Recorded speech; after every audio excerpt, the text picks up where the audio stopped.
Concealment Advanced Cultivation 4. Dayform Buddha. December 9, 2006.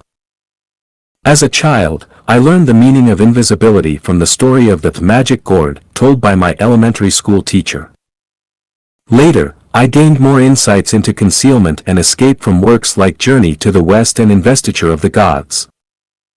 The nature of thinking is truly marvelous. Extraordinary abilities lie not in physical practice or posture but in the practice of thought.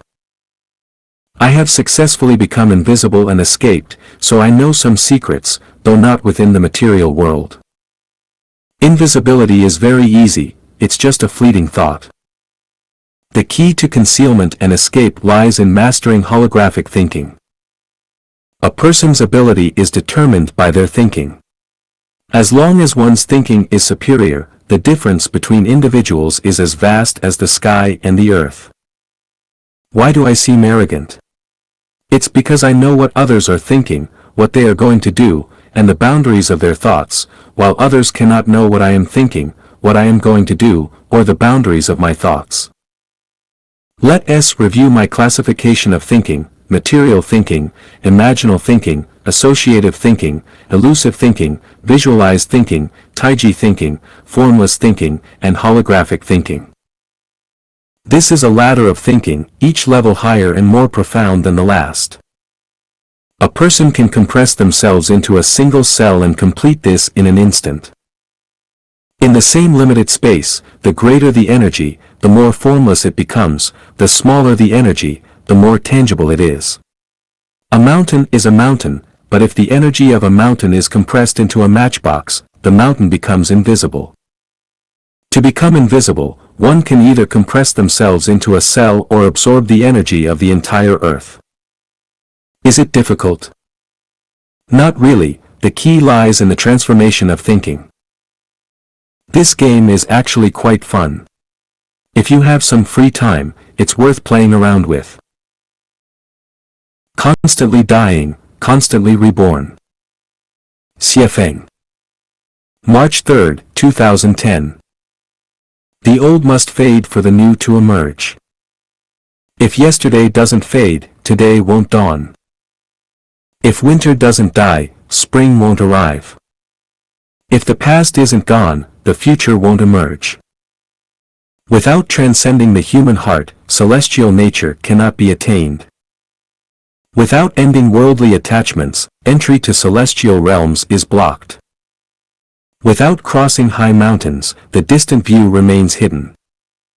Without leaving the well's depths, the blue sky remains unseen. Without closing one door, 9 others cannot open. Without releasing one attachment, another true love cannot be embraced.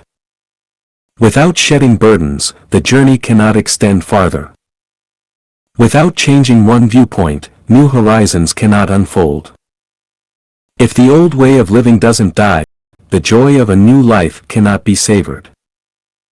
If marriage and family don't dissolve, the warmth of the second home cannot be felt. If the old house isn't demolished, there is no room for a new villa. If old thoughts and ideas don't die, fresh and brilliant thoughts cannot arise.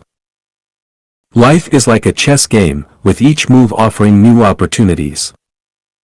New charms always replace the old. The peach blossoms still smile at the spring breeze, yet familiar faces have moved on. Clinging to outdated systems leads to stagnation, chaos and disorder run rampant. Without shedding ego and personal views, one becomes like deadwood, impossible to shape. As the waves of the Yangtze River push one another forward, newcomers replace the old. Beside the sunken boats, 1,000 sails pass, around the sick trees, thousands of fresh ones bloom. Clinging to the stronghold of Jingzhou is a path to defeat. Crying to the heavens is futile. Ignoring the wisdom of today's sages leads to lifelong regret and endless remorse. Die to yesterday's self to create today's self. Die to today's self to embrace tomorrow's self. Die to the trivial and mundane to enjoy inner peace and bliss. Die to rigid customs and habits to seek the path of the sages. All things are but games, only life itself is real. To play a new game, the old one must end. To enjoy fresh food, clear away the remnants of the old. To wear new clothes, discard the worn-out ones. Constantly dying, constantly reborn. Constantly surpassing, constantly innovating. Return to the innocence of infancy to live long and boundlessly. Return to your origin and follow your heart's true desires.